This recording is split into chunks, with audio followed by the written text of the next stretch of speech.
Welcome back to Inside Medical Malpractice with Barb Legate. If you haven't already listened to the longer podcast with her, don't miss it. We talked about many things, but one of the most fascinating being the increased risk of injury if you're admitted to a hospital during the July 1st weekend, the Christmas holiday, or other longer holiday weekends. Barb and I specifically discussed a case that went to trial a few years ago that involved the serious injury of a jaundiced newborn in a special care nursery on Christmas Day and Boxing Day. But we talked about many other things that we also offer some strategies for keeping yourself or a loved one safe in the event that you do end up in a hospital. It's a great episode and you won't want to miss it. But we're back now to talk more about Barb Legate herself. We're going to talk about some of her choices, her current life, her future plans, and whatever else comes up in this easy conversation. So let's get started. Welcome back, Barb. Well, thank you for having me back. I'm just wondering if I could add something to a question that you asked about fees. And in keeping with your desire to make sure people really are educated about this field of practice, in Ontario, and I can't speak to other provinces, but in Ontario, as of July the 1st, we lawyers have to disclose our fee arrangement, our contingency fee percentages on our website if we do charge them. So individuals can go to the website of any lawyer that they're looking at and see what they charge. But another thing to be cautious about, this isn't like buying a toaster and you go to, the best price that you can get for exactly the same toaster. Lawyers and toasters are pretty different, and it's important. What? Yeah, They are? Yeah, one lawyer is not the same as the other one. So the fact that somebody is charging a lesser amount may mean that they have a high volume practice, which may mean they're not going to pay as close attention to you.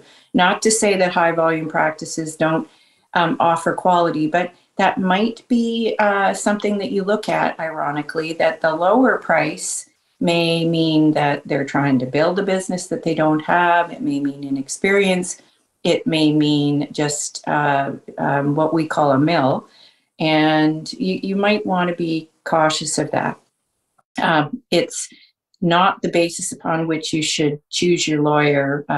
It can be, but in I think a lot of our views, it's one of those things you get what you pay for.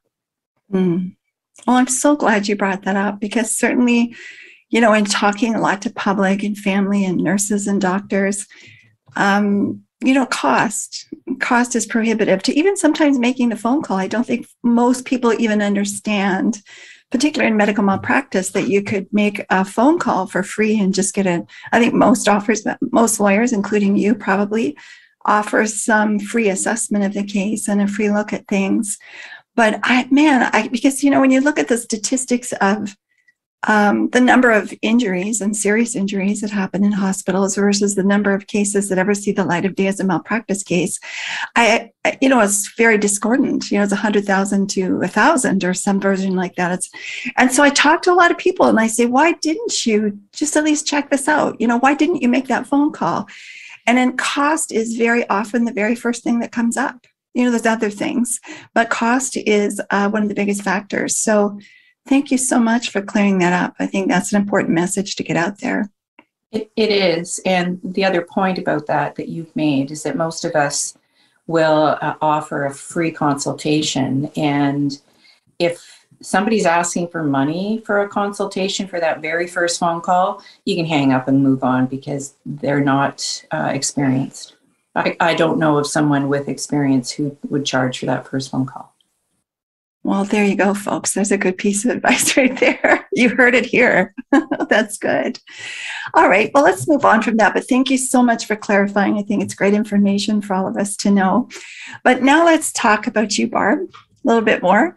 First of all, tell us, I'm always in awe of people who go into law because I think it's an incredibly challenging profession. And doubly in awe of people who go into medical malpractice. As an outsider, I see it as an incredibly tough area of the law. Talk to us about how and why you chose medical malpractice And how and if being a woman has affected you as you grew your practice? Well, I chose medical negligence out of interest. Always, I always had a kind of a science bent. I know that a lot of people who go into law are more political science, English, history, philosophy, that kind of thing. But I came from more of a science background. And if I'd have been something else, I think I'd have had science in my life some way or another. And indeed, anatomy, physiology, how the body works was always fascinating to me. And when I was taking my early education at the university level, those are the kinds of add-on courses that I chose, not the easy ones. I chose them because I love that area. So I got a bit of a grounding in it. So when I moved into personal injury litigation, that was a natural, and I found an ability to understand the medicine, and by understanding the medicine and just even a car crash case, you could ferret out the false defenses, some of the things that the old-fashioned views that were held by physicians, and that just naturally led to me getting into medical negligence after I had a few very complicated cases under my belt, and I just loved it.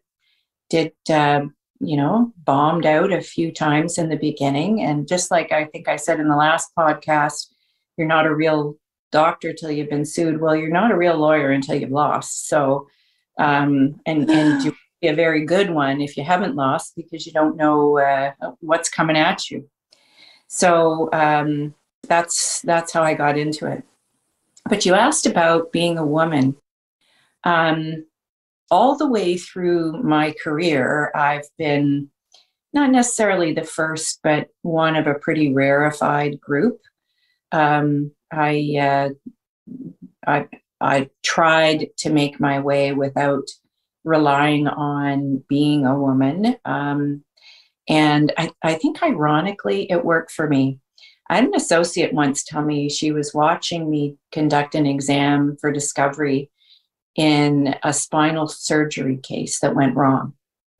And this doctor opposite me was, the nice Italian shoes with the tassels and a silk suit, and was kind of intimidating looking. And he was kind of treating me like this, girl lawyer, that you'll be okay, sweetie, and I'll just tell you everything I know. Well, by the end of the examination, he was sweating. He was quite agitated, and honestly, it worked for me. You want to think I'm a girl lawyer who doesn't know anything? You go right ahead, and fell into a whole lot of traps. So that, I think that was something that actually worked for me, is that I wasn't necessarily taken seriously. And then at the point that you are taken seriously, it's because you have succeeded. And that's how I got through. That's really good. And I think that's really good advice. I mean, you don't have to, we've all seen women who have become very masculine to play the game in a man's world. And we've seen women who've run away from or gone very sometimes sexualized to play the game in a man's world. But I certainly heard some good advice a few years ago. I think it was from one of the Rebecca Minhas, and I may be saying it wrong, but she started a brewery in Canada with her family. And I heard her speak one time about her journey into the world of liquor sales and development as a woman. And she just said, you just need to go in there always acting like a woman, but thinking like a man. And I'm like, damn right. And I agree with you. Sometimes it's not a bad thing to have someone underestimate you and then just stand there in your own power and your own strength and your own knowledge. And I get that sense from you right away. You're very approachable. You're very down to earth, but I personally wouldn't mess very much with you. It's another No, it's true. I have not wanted to shy away from my femininity, but if a professional feminism or femininity, however you want to call it, and I think that works for me. I remember a judge once saying that she was an early appointee as a judge, a female appointee as a judge, and thought, I'm a lawyer first and a woman second. And I thought, that's not me. Everything I do is informed by who I am and my life experience. And that happens to be a feminine perspective, and it has not held me back. So I think there's room for everybody. Yeah, I agree. And that's a really good way to say it, that who you are is who you are, and it affects how. I know when I first moved from the realm of being a labor and delivery nurse to working in the medical legal world, it was as different as night and day. And my personality was I felt like I had to be a different person and almost speak a different language and continuously edit myself in the words that I said. And the first 2 years of trying to be a different version of me in another world, in the legal world, was hard. I didn't feel myself, and I felt awkward. And even my family would say, like, Christy, you're just getting weird. And so, I mean, at the end of that first couple of years, I just made a really clear decision. I'm going to bring myself to the table every single time. And I started bringing a loaf of banana bread to a lawyer if I was going to meet with them, or taking them out for lunch, or telling my stupid jokes, or putting my hands on them if they had a sore neck, doing all those things I just naturally do. And my life and my business turned around at that point, I'd have to tell you. I became more successful. I became so much more comfortable in my own skin, because it just doesn't work to try to be someone else, does it? In the long run, it's not sustainable. It isn't sustainable. It makes you very uncomfortable. It keeps you awake at night. You second guess everything that you do. Yeah. And obviously I'm saying that from the perspective of somebody who tried to do it the other way. And I just found it too aggressive. I was unhappy with practicing that way. So being me is fine. I'm a woman first. Well done. It looks good on you, Barb. It really does. It really does. So we talked about this briefly just a minute ago. Now, let me ask you another question first. What do you do when you're not busy being a lawyer? What are your favorite pastimes and hobbies and busyness? Well, I wish I could show you, and I'm going to probably after this, because I do brag a little bit about gardening. I always like to garden, and I'm a flower landscape kind of gardener. So I've always enjoyed doing that, but I have a cottage that is built on sort of an escarpment, and it's downhill, and we look up at my husband's garage. We call it the Tajma garage. It's got a shop and a gator and just all kinds of toys that he seems to need at the cottage. And I was looking at the side of this garage, and I'm at the cottage, and I think, oh, I hate this. So we beavered away and made tiers, and year after year after year grew this garden, and it's now spectacular, and people come from around the area to have coffee and take a look at it. And we have a road association, and it's now always at my place because it's got the beautiful garden to sit in. So nice.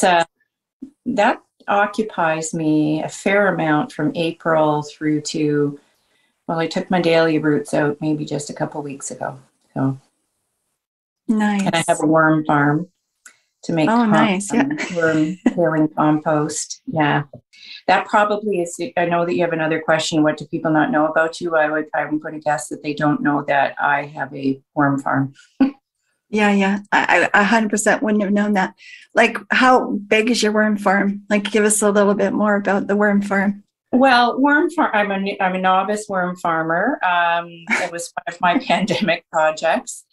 I've always been, worried about the environment and worried about, my footprint. I have a huge footprint, right? I have a cottage, so that means I have two places. So I already have a huge footprint. And what can I do to limit it?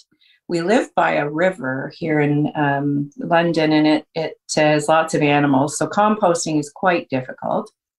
So I thought, well, I'll get a worm farm. So it's I don't know, 18 by 18.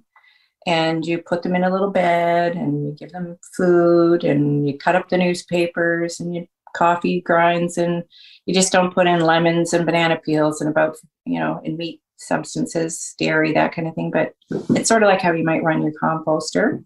And then you have this beautiful tailing to add to your garden. Look at that. Yeah. Look at that. That is something no one knew about you, and good on you. I've actually heard about your garden. I know someone who lives Has a cottage nearby, yeah. Has a cottage nearby. And that's one of the first things he'll often say about you. She is a neighbor and a beautiful gardener. I've heard that about you. So I'm glad that's a favorite pastime. And what fun. And you have those nice long summers there in Ontario. We do. Yeah. Yes, that's good. So we talked about this just very briefly. You talked about your science, anatomy, and physiology background. If you hadn't become a lawyer, what career path would you have chosen? Well, I started out, here's something else you don't know about me. I started out thinking I might be a French teacher or a kindergarten teacher. And in fact, my undergraduate was in child studies. So my passion for children has, deep roots. So I thought about both of those careers. But after second year, like many people, you kind of start to wonder, is that the right choice? And I applied to a lot of different things. Social work, kinesiology, chemistry, and law. And out of second year, this is back in 76, I was accepted to law school. So I went. And, but I think I could have taken a number of other paths. I think at some point I would have been in some form of teaching. And I see being a lawyer, right from my first client appointment through dealing with experts, through courtroom, all aspects of my life is either learning or teaching. Mm-hmm. So I think it would have had some kind of component like that. It's interesting. There's so many lawyers who seem to have just kind of fallen into law, and not that you just fell into it. I mean, you applied to it, but I'm always surprised at that. And I was at a really interesting conference the other night. It was a business gathering, about 150 people. And I won't even say what it's called, but it's called the F Up Conference. I won't say that first word, but you know exactly what I'm talking about. And I bet 50% of the people who got up and spoke were lawyers who'd started out in law and just got into it and thought, I have different and other passions beside this. But man, their experience and their education as lawyers made them really fantastic business people. And but I was sitting beside two of the speakers that were up were lawyers that had changed careers kind of mid-path. But I think regardless of what you go into, it certainly gives you a solid foundation for many, many other things. Mm-hmm. So you are well into your career at this point. If you went into law school in 76, you've been at this for 4 decades now. Is that correct? Yes. What keeps you going? Like, what gets you up in the morning now? That first latte, I think. Yeah. No, what gets me up in the morning and keeps me going is my client's need. It's profound. It's great. If I think I can help them out, then I owe it to them to give them my best. And it's highly motivating. I have to tell you, Chris, because I represent so many disabled children, the parents that I meet in that process are wonderful. They are themselves inspiring, that they've been dealt a hand that maybe they didn't anticipate, and they just deal with it with such grace. Sometimes with pain that is very much hidden, and they honor me by sharing that with me. But they really honor me by saying, I need your help to take care of this child in my future and in her future. And that's an enormous obligation that you just don't need any more motivation than that to keep things going. Well said, and honorable, and thank you. Thank you for doing the work that you do. What do you fuss about in the middle of the night? Oh, did I remember to do X? Is there a hole in my case? Now, I have to tell you, I do a whole lot less of that now than I did 20 years ago, because I'm the type of person, and if you ask any one of my staff members, they'll say we have a protocol for everything, but that's because I think I've made every mistake already, and I know how to avoid making that mistake. I know how to conduct an analysis that is bulletproof, And, because I'm suing other professionals and physicians who have really got a lot of stuff to do other than answer my questions at a discovery or deposition or in a trial and to be fretting about it, I think I owe it also to them to make sure that if I'm litigating a case against them, there's a good reason for it, and that I have thought it through, and that this is legitimate. That works for my clients as well too. They don't want to know that they're being dragged into something, because I think you talked about in the last case running into lawyers who ill-advisedly start a case because they think it's going to be worth a lot of money. You have to be able to turn those down if the case isn't there. Right. Well, I'm glad you're finding some peace. I think, many of us just do over time in our careers. Where you don't fuss quite as much. You just get a little smarter and a little better and a little more prepared. So you've also been a very successful lawyer in your career. And like I mentioned briefly yesterday, the word on the street is that you're one of the best in the country, Barb. Pardon my voice, excuse me. What is your top strategy or strategies for success? Well, I guess that depends on what that means. If success means that I have positive outcomes for my clients and have the respect of my colleagues, I think that it is the words of J.J. Robinette: a good lawyer is a good drudge. And that means you're somebody who is prepared to turn the pages, look up the words you don't know, think things through, analyze, be master of the facts, master of the law. It's just a lot of work. That's how you become a successful lawyer. The second component, it is, I think, to surround yourself with successful people. So I joined organizations that put me in touch with those people, and that has been tremendously helpful too. Good. I'd never heard that term before. A good lawyer is a good drudge. But it's Very perfectly exciting. super exciting. It sounds exciting. Yeah. But it's perfectly clear. I know exactly what you're saying. So if you could go backwards, what advice would you offer your younger self at this point? It's funny, when I saw that question, I thought, I was just at a mentoring dinner that the Advocate Society puts on, and they ask us a very similar question: what would you give young counsel as a piece of advice? And I think when you're career building, you look at your career as something that you have to start and jam in, and everything has to start right away. But very often that coincides with family obligations, young families. And my advice is that you don't have to do everything all the time, all at once. Mm-hmm. That there are stages in your career when certain activities will be available to you, and don't be afraid to say, no, can't do that right now, but please, I'm very interested, ask me again. I think people need to learn to say no to those additional things.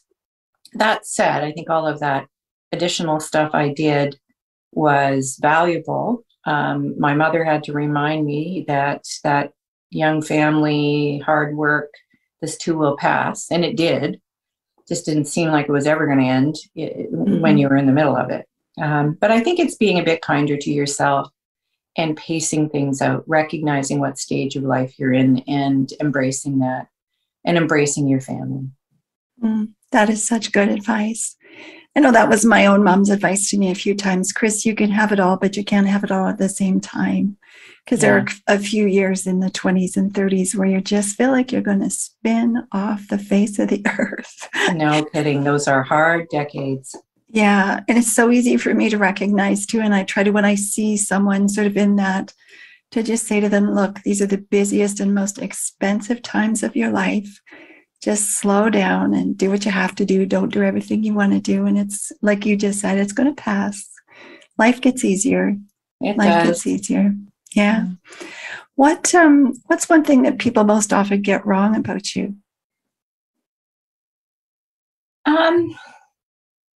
I'm told I'm intimidating. I don't see myself that way.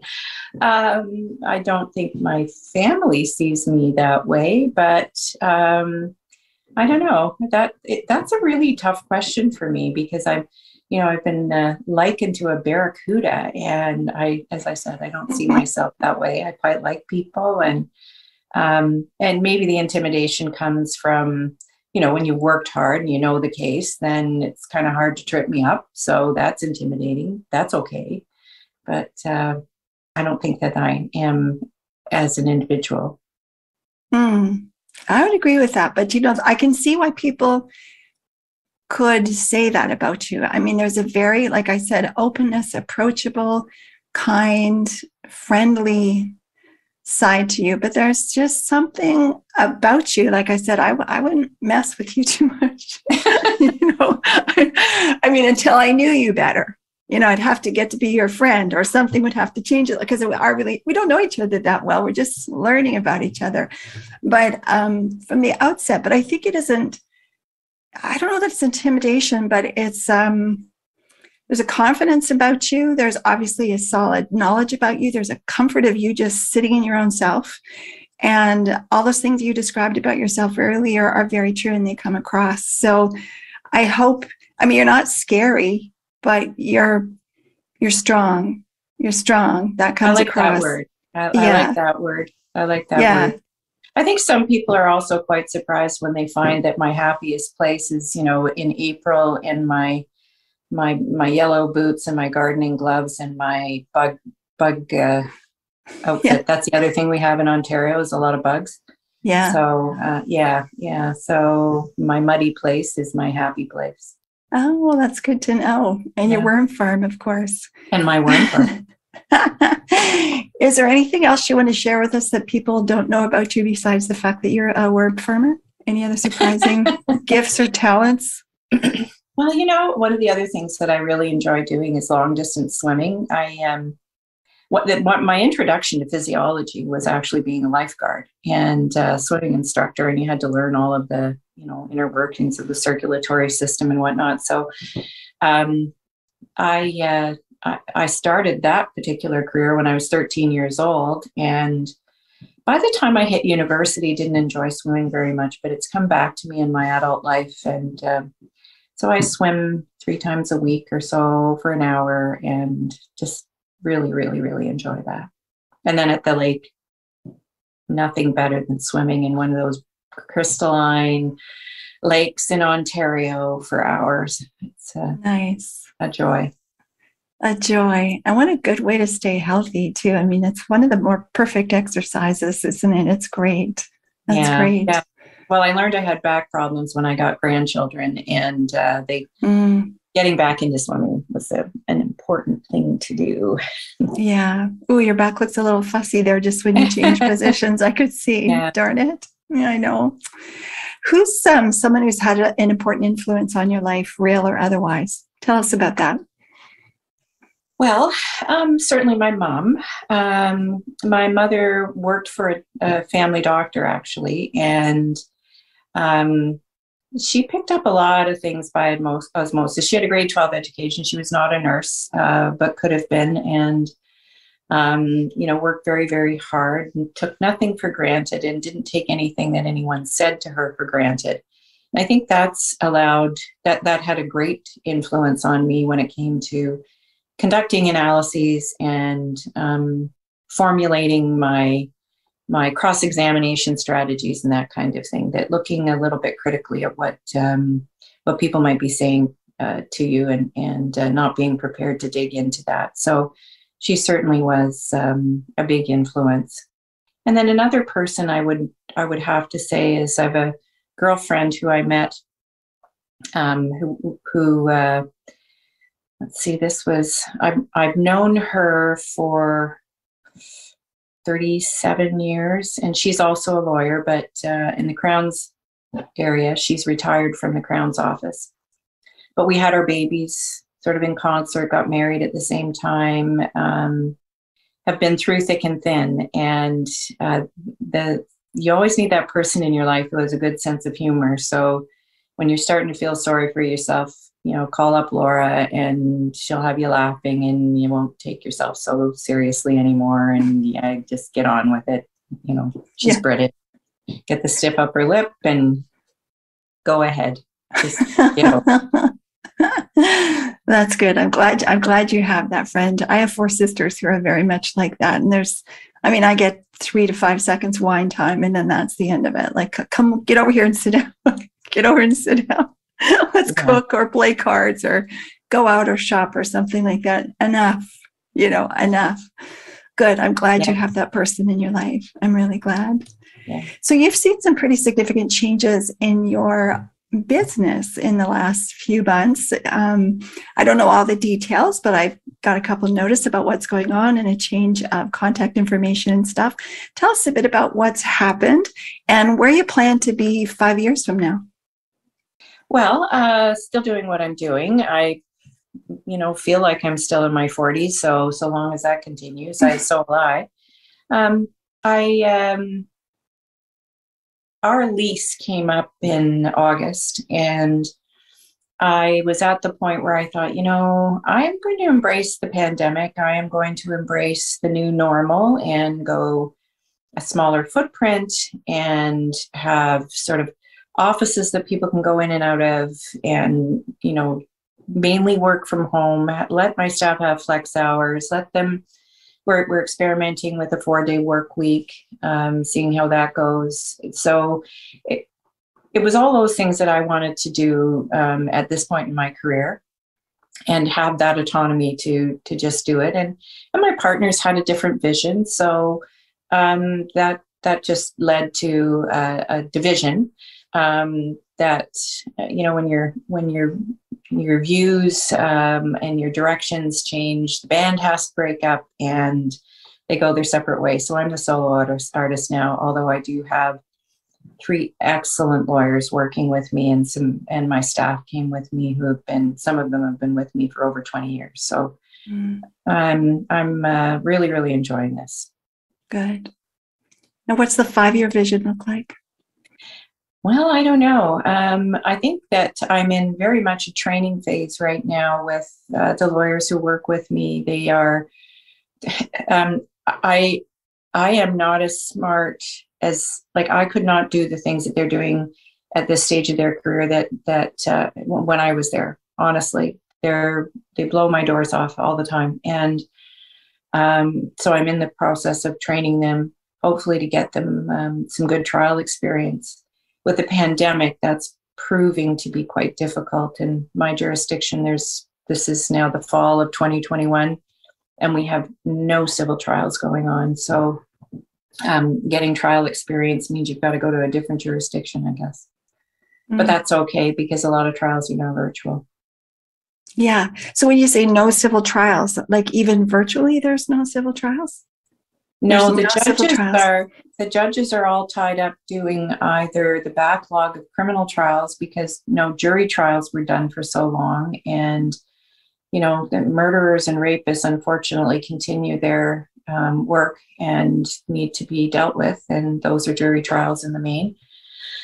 So and then there's over 800 or something like that, and then and then the family law cases, child welfare, custody, those kinds of things, they're backlogged. I understood that the emergency cases are being tried into 2023. So we're the poor cousin. Yeah. Boy, it's changed a lot of things, this pandemic, hasn't it? Yeah. I'm going to ask you a bonus question that I didn't send you in advance. But because you brought up the pandemic and the changes within your office, someone asked me this question the other day, and I thought it was just fascinating. So I'm going to ask you, what is the most important thing you learned about yourself through the pandemic? I was separated from my grandchildren for a very long period of time, and that was heartbreaking, and that was a surprise to me. I thought I didn't know how much that would have affected me. So that was a profound bit of learning that I think I appreciate now, that from the perspective of being a grandmother, just how precious those early years are, and didn't want to miss any of it. I did not like that at all. It made me very Yeah. Well, for those of us that are social and family oriented, there's no doubt that was some kind of, no fun to do that. Yeah. Yeah. And Absolutely. I'm a hugger, like not hugging people is not, I'm a hugger. So I just didn't, my clients will automatically embrace me. Like at the end of a case, when we're saying goodbye, that will happen. And so I'm a person who needs human contact, and I just found the whole thing very difficult. Yeah. Oh, I'm good. And is most of that back in your life now? Most or all even? Absolutely. Yes, I think yesterday you heard my grandchildren downstairs, and one of them napped at the other end of the hall. So helping out my daughter is a weekend priority for me, for sure. Oh, good. Lucky all the way around, for all of you. Absolutely. Yeah. Okay. Well, with that, Barb, I think we'll end this up unless there's anything else you'd like to tell us or anything else you have to say. No, just that I always enjoy working with you, Chris. I learned so much, and you explain things so well and put me in touch with great people. So I just wish you very well, and hope that your 5-year plan is definitely to continue on too. Yeah, it is. It absolutely is. Right. It is. So we'll see you. So thank you once again, Barb, for the generous sharing of your time and your knowledge and a little bit about yourself. And take good care. Thank you. You too.